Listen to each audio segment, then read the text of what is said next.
Think about the last time you walked into a crowded coffee shop. You didn't check the exits. You didn't scan every face. You just relaxed. Now think about walking down an empty street at night. Same city, same actual risk. A completely different feeling. Why does a crowd feel safer than being alone, even when the numbers say otherwise? The real answer is far stranger than logic. Your brain isn't counting people, it's counting witnesses. For most of human history, survival wasn't a solo project. It was a group project. A lone human on the open savanna was a meal waiting to happen. A group of 40 was a fortress with legs. Your nervous system still runs on that ancient math, even in a shopping mall. Anthropologist Dunbar spent decades studying how many relationships a human brain can actually track and trust. His number, roughly 150, isn't really about friendship. It's about who counts as your people when danger shows up. Inside that circle, a crowd reads as backup. Outside it,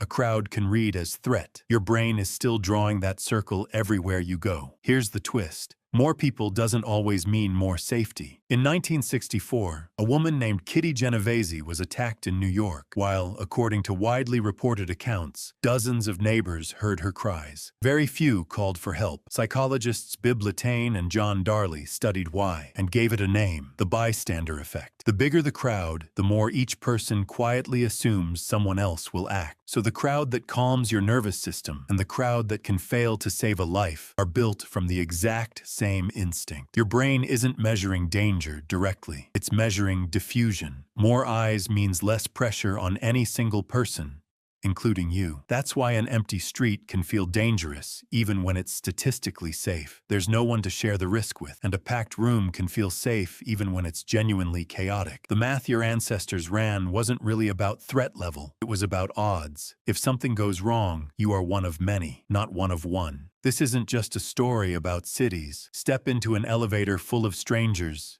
and your shoulders relax without permission. Step into an empty parking garage and your pace quickens without a single conscious thought. Nothing about the actual danger changed between those two spaces. Only the head count did. Now think about your group chat, your favorite comment section, the strangers you scroll past every single day. You are still running that same ancient calculation, just on new terrain. You feel braver posting an opinion when thousands of others have posted first. You feel safer online in a crowd for the same reason you feel safer in a room full of strangers. Some ancient part of your brain has already done the math: diffusion, backup, odds. Next time you walk into a crowded room and feel your shoulders drop without meaning to, notice it. That relief isn't random. It's tens of thousands of years old. And next time you're alone on an empty street, remember this: it isn't the street that changed, it's the witnesses that vanished.